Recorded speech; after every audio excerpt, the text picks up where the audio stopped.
Hey everyone, I had another great opportunity to speak on stage with Henry Washington at his first ever free foray on basic investing course in Northwest Arkansas that we got to teach at. And in that, I got to talk about finding deals on the market. How do you actually do it, and what can we actually find in a world where everyone's saying there's no deals on market, right? And so in that, I'm just wanting to share that with you, share it with the world, and hopefully it will impact you and give you an opportunity to maybe start investing on market deals. Thanks. All right, let's get into this. Let's go already and get into finding gold in plain sight. This is on market deals. So especially in Northwest Arkansas, a lot of people will say there are no deals to be had on the market. And really what I want to say is there are people that need to sell their house, and those people have things that may not concern the overall price. They may actually need to sell because of a death or a divorce or something else that's motivating them more than just money, and you don't know that until you know that. So we're going to talk about finding gold in plain sight. This address, 8260 Titleist Circle in Rogers, right now is listed, and it is under contract as of 3 or 4 days ago, okay? This is an on-market deal, and I want to talk about it, and you can look it up on Realtor.com or whatever you want. This is a true on-the-market deal. Now, this house is worth $720,000, right? And at the time that Henry talked to them, they had it listed for $650,000, okay? And then day one, Henry gives them an offer, a lowball offer, off the cuff lowball offer of $500K. You know, the agent actually called Henry specifically and said, hey, I got a seller in desperate need of selling their home. Can you come purchase this property?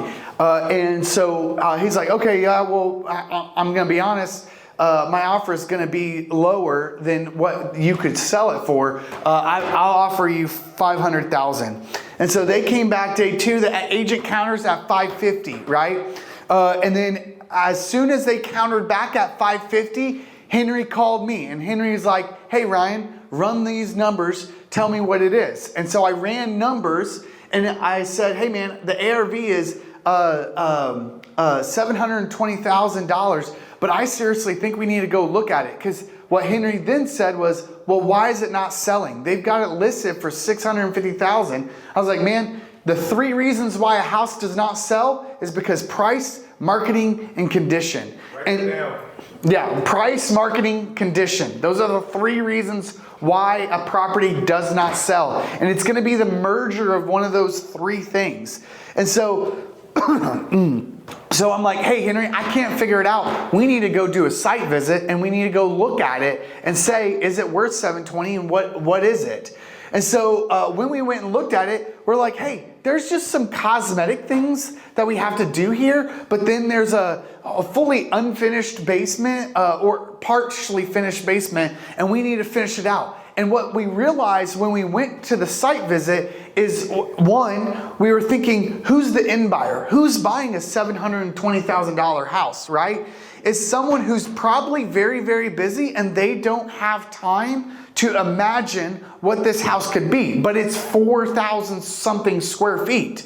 And so when we went in there and we looked at it, Henry's first job was, we looked at it and we're like, oh wow, there's an entire 3-bedroom, 2-bathroom up on the front, on the main level. It's all wood floors. It's just outdated. So we just need to update all this stuff. And then we went downstairs, and when we look at the downstairs, there's just like literally a room as big as this in the downstairs with a walkout basement. And so what Henry started doing is imagining what could happen here, right? Okay, we're gonna put the pool table here. We're gonna turn this side into an ADU or a mother-in-law suite. So someone could live in this room. We'll do a kitchen and a kitchenette here. And then we'll make a door here so that if they wanna rent it out, they could get rental income by renting out part of their basement. And then we'll do this stuff. So we knew that that end buyer doesn't have the imagination nor the time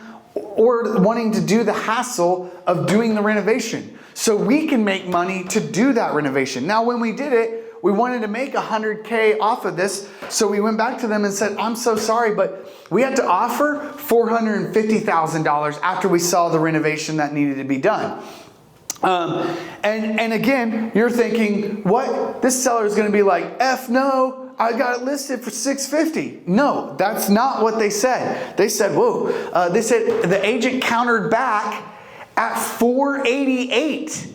They're at $650. We went to $500. They went to $550. We went down to $450. Now they're at $488. Right? And even still, on day 6, we're like, man, our number is $450. And this is where it gets creative. This is where we're in the business of helping people. And so we're like, hey, we can't get you any more money at $450. But what we could do is you could be the bank and we could give you money over a year period of time and you finance it for us. And then it would get you to 475 or whatever. I can't remember right where it was, but it was something like that, right? Now this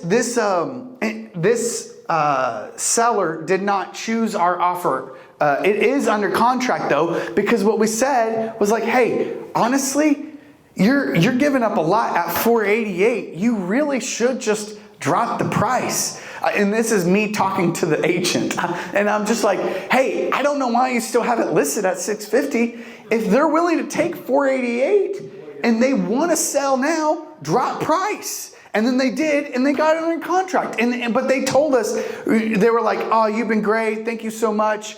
You know what? We're going to just try it for a week and we're going to drop price. And if we don't get an offer, we're going to come back to you. Right? And so, and it's still under contract, right? So they may still come back to us and we still make $100K off of this. Or you may go make another offer, right? Because it's under contract. Have at it, right? But that was on market, right? That was an on market deal. And what I want you to know is what they put on a price that's out there may not be what that seller wants, or it may not be in the timeline that that seller wants. And if there is a huge emotional or a need to sell fast, then they're going to negotiate on that. So let's talk more about what that looks like. Oh, here's the deal analysis we did, right? So we're like, okay, 450 is the number. You can look at all the stuff. We'll sell it for 720 and we'll make 100K, right? Yeah. Okay. All right, cool. And then so through that, you can see here, this is the actual property where, and I want you to see, they started off listing this at $780,000 at the beginning of this year, and they couldn't sell it, so they dropped to $760. Then they dropped it to $730. Then they withdrew it after 6 months and then relisted it again and went down from $730 to $675. And then they went to $650, $600, $500, and then they got under contract, right? So what I'm wanting to say is there was huge motivation and huge flags here saying there is motivation to sell it for less. All right, good, cool. I'm gonna talk about what it's like and what is the process or the roadmap for doing an on-market deal, but I'm going to compare it to an off-market deal, right? So when you are looking for an off-market deal, you're always going to prospect. That's what Dylan was talking about, like door knocking, cold calling, direct mail marketing. You're just trying to get in front of people. And then you're going to analyze the deal once you get in front of someone and say, ooh, is this a deal or not, right? Then you go view the property, and then you make the offer while you're at the property, right? Whereas being on market, it's a little bit different, and it's gonna be that you're making the offer. Your prospecting is making the offer. It's making a low ball offer, right? And what that is trying to find the needle in the haystack, right? Woo, yeah. You're gonna get a lot of rejections. You're gonna get a lot of no's, right? And you don't care about those. Why do I have problems, man? Okay, what you wanna do is you really don't care, thank you, sir.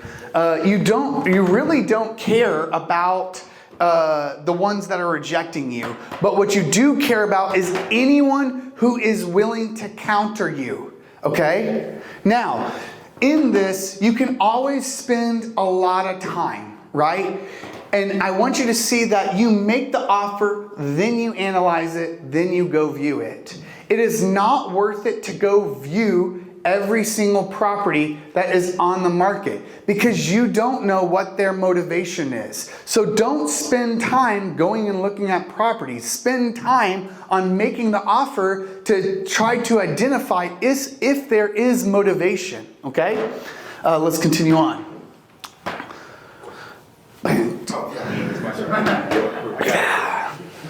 So when you make these lowball offers and stuff like that, is it an official written offer, or is it more like verbal?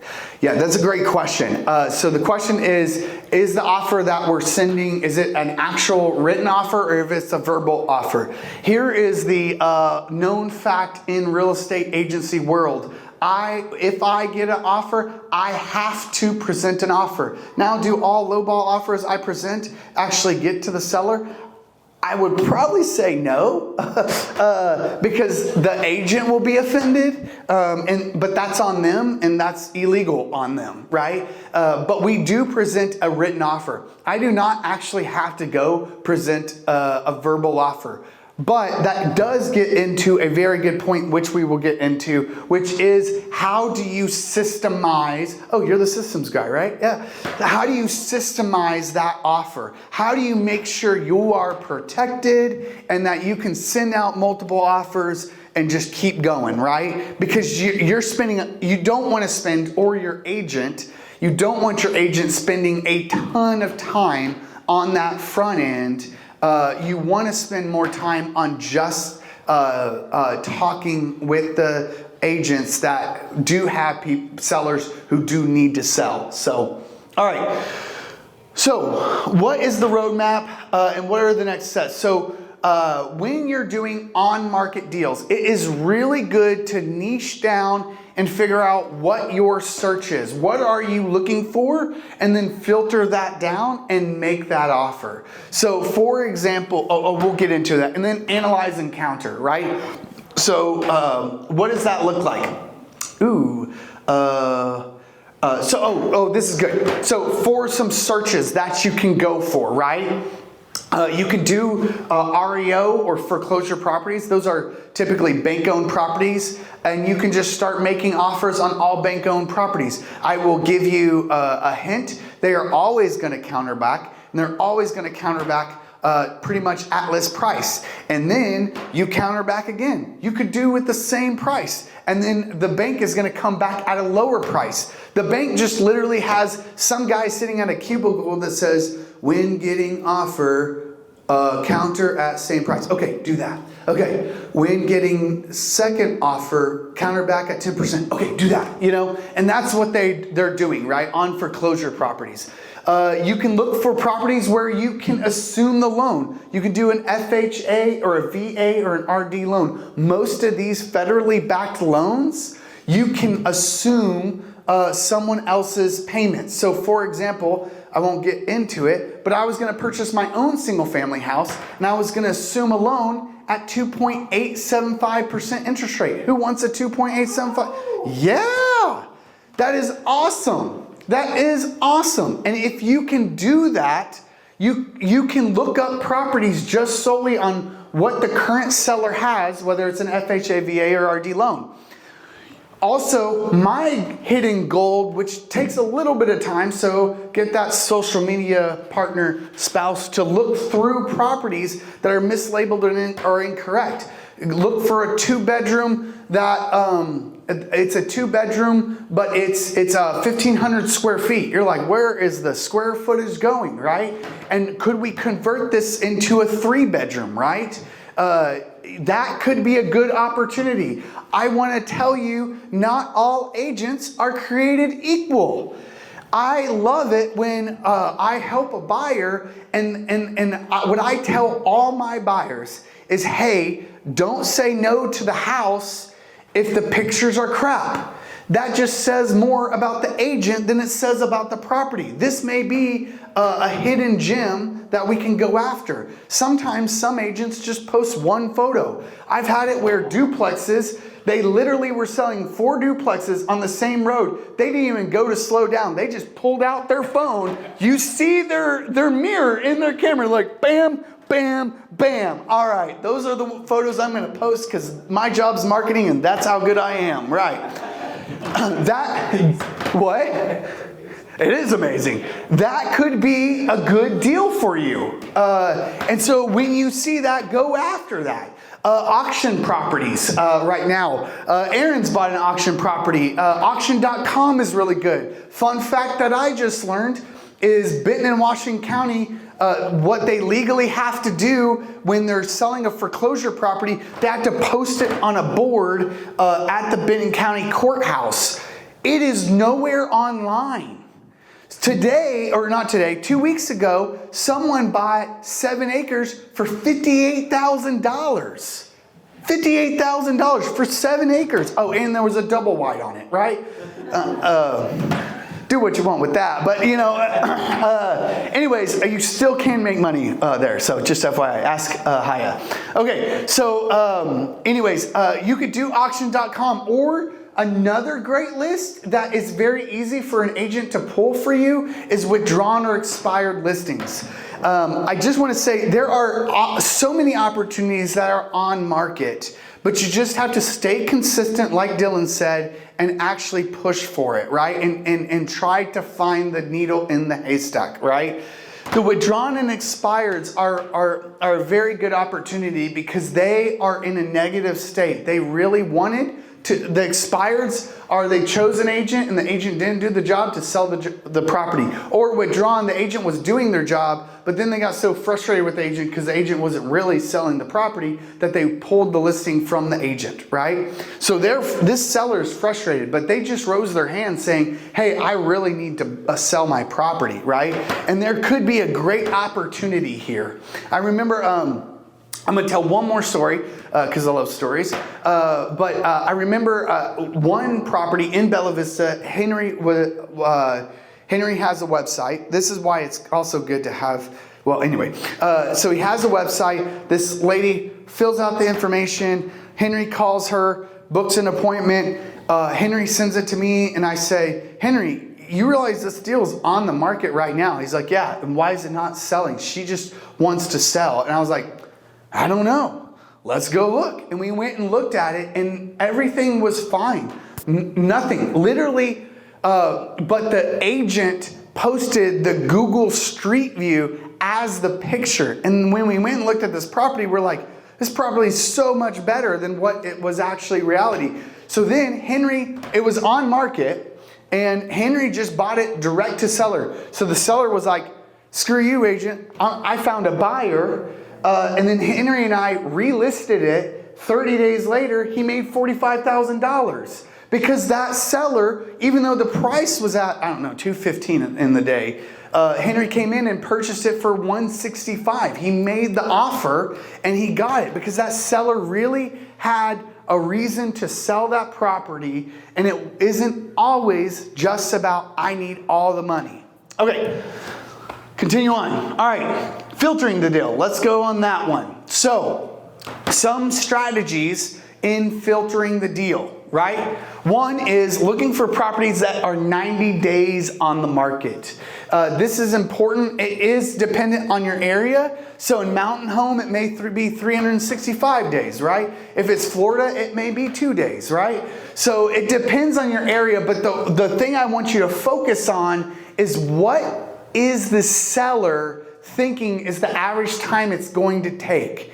And then focus on filtering out those who have passed that timeline. For Northwest Arkansas, it's 90 days. On average, a home on the market will sell in 90 days, 3 months, right? So what I'm saying is when you are, you're not sending offers to all of the ones that are listed on the market right now, but let's focus on to see if we can increase the probability of those that we make offers on. So let's go with 90 days on market. Now, you're gonna put in a lowball offer, right? So what you're gonna wanna try to do is find 50% equity or try to make sure in Northwest Arkansas, if you bought 5 years ago, they have 50% equity, right? So you can look at that on Zillow, you can look at that on PropStream, you can look at it in multiple different ways, right? And then when you're making that lowball offer, this filter is saying they can accept that lowball offer. Does that make sense? Cool. All right, then make sure it's in your buy box, right? If you don't want to buy or figure out 7 acres and a single wide, don't do it. Eliminate what that is. Figure out what you want to do, right? If you don't want to deal with galvanized plumbing, make sure you buy something 1970s or newer, right? And then look at the list price versus the Z estimate. Is the seller even realistic, right? If they're close to this, then filter them by that, right? And really you're trying to look to see, are they, make me move, I'm gonna just list it way high, right?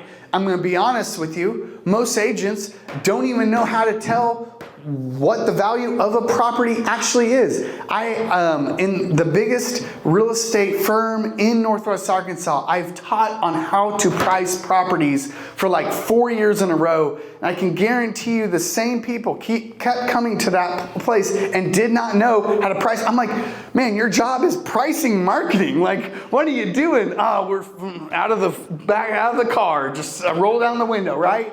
So I just want to say, filter it out, figure out if they're even close. All right, let's continue on. All right, so you make offer, most will be rejected and people will still get upset with you, and that's fine. If you have a good agent, that agent is going to be able to do it for you or help you out with actually making that offer. And we do legit offers. What would be great is I'd love to do Henry's one-pager, right? But then I have to overcome the barrier of explaining to that agent why it's a one-pager and what's in it, and they're like, oh, there's something wrong. So I just use our Arkansas real estate contracts, and we have a simple template, and all I do is when there's a property and we're like, yep, this meets our filtered criteria, and then we look at whatever the Z estimate is, we offer 50% below, right? We're like, well, if they accept 50% below, then it's good. But we do know that in 2 weeks, we have time. If they accept yes, and we're like, oh crap, this is a lemon, we have time to back out of the deal, right? And so we make that real offer, analyze and counter. So they counter it, and even here, notice, like, I'm not even analyzing these deals. I'm not even analyzing, right? I'm not spending that 30 minutes to an hour to figure it out. I need to figure out motivation first. I need to figure out if they're even motivated, right? So they counter us, and then we analyze that deal. Then, and I will say, some people tell me which agents you're in here. Some people will say, well, don't they get upset? Don't they whatever? You know what? If they get upset, they're immature agents, right? And they don't understand, like, you're just, and the agent should be able to keep their emotions low when someone gets high and someone gets elevated. Oh, this is offensive. This is, you know, probably if they're offended by a lowball offer, there's more problems going on in their life then it needs to be dealt with, right? So like you just stay low and calm and be like, hey, I just got to do, me as an agent, I throw Henry under the bus and I'm like, hey, I don't like this offer, but I have to do what my investor tells me to do. You know, I know it's low, but here it is, right? And so I am able to keep face, save face with those other agents. And they know me. 4,000 agents, 20% of us are actually closing deals, and they know me, and they know where I'm coming from and what we're doing, right? But they have to present that offer, right? They have to present that offer. Okay, continue on. All right, systemize it, your offer. Let's go ahead and go through that. Systemizing your offer. Give yourself an out. In Northwest Arkansas, you automatically have an out, right? We have a 10 business day inspection period. You can go into that property and say, that carpet looks blue. No, it's black. Yes, it's blue. Okay, I'm backing out of the deal, right? Go stupid low. Because again, it's not about the price. It's just literally trying to figure out what it is, to figure out motivation, right? Just go stupid low. Then build trust by adding earnest money, right? In Northwest Arkansas, it's so hard to lose your earnest money. I'm not saying you can't, you can, right? Legally. Okay, you can lose but you can show security to that seller saying, I'm serious, by giving them some kind of earnest money. I don't know what this is. Okay, let's keep going. I don't know what this is. Okay, let's keep going. All right. So, yeah. So what I want to say is this on-market strategy is typically not the best way ever, right? Your big money maker deals are going to be finding some off-market way. And again, like Dylan said, you're either spending time or you're spending money, right? It's one of those two things. And you've got to stay consistent and you've got to find a way to follow up. So here's a baseball analogy, right? Typically your on-market deals are going to be first base hits. It doesn't mean that there's not a home run deal on the market. There is. That deal, Titleist, I would say that's a home run deal, right? Well, for me, for Henry, he's like, 100,000, whatever. No, I believe that's a home run deal, right? Off market from another agent. So this is the deal that Henry just said was his big deal. Came from me, and it was off market, but it came from the agent. But my commissions are baked into the deal. Then third deal could be a wholesaler could bring you a deal. And then the last one is you generating your off-market deals. Now I say this because you got to figure out who you are. Anytime you're a business owner, an entrepreneur, you've got to self-reflect and really say, am I going to do this? Am I really going to commit? If I'm not, where's my frustrations and what is my expectations, right?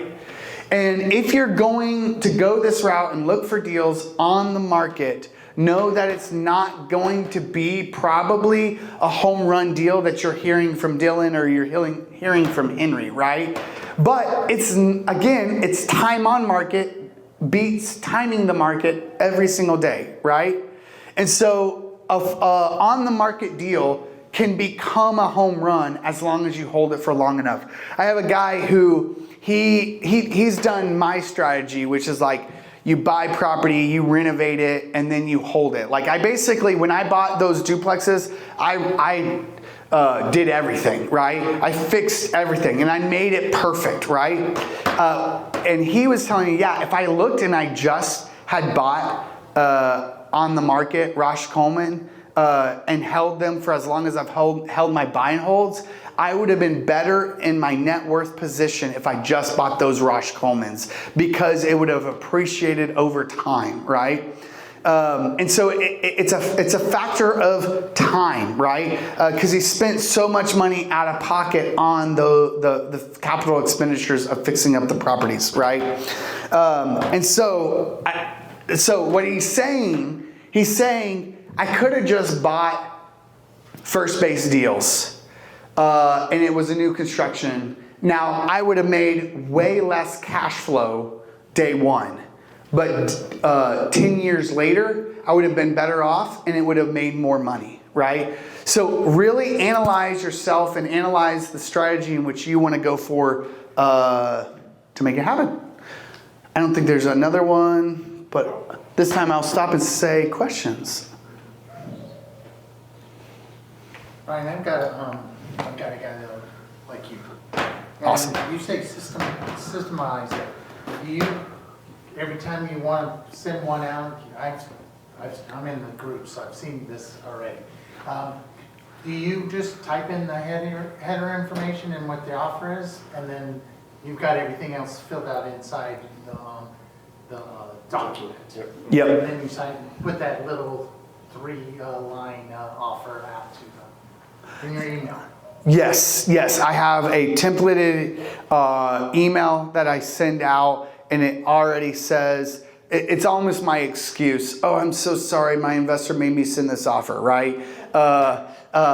Is my email, right? But in my program, which is any docu-signing program, you can set up templates, and I literally just have a Henry Washington Deals template that as soon as we get, the hardest thing for me is filling out the address and legal description. That's literally the hardest thing. And then sending it out to get, well, really the hardest thing is getting this guy to sign the dang paperwork. I'm like, it's in your email. It's in your email. No, I'm just kidding. But taking it a step further is getting a VA to do, a virtual assistant that I pay $6 an hour to do. And then now I am completely removed out of the process except for sending that email or my VA's acting like me and sending that email. Does that make sense? Yeah. Okay. Any other questions? All right. Awesome. Thank you. man. Yeah. All right. I hope that was good. And if you want to do this in Northwest Arkansas, go ahead and hit me up.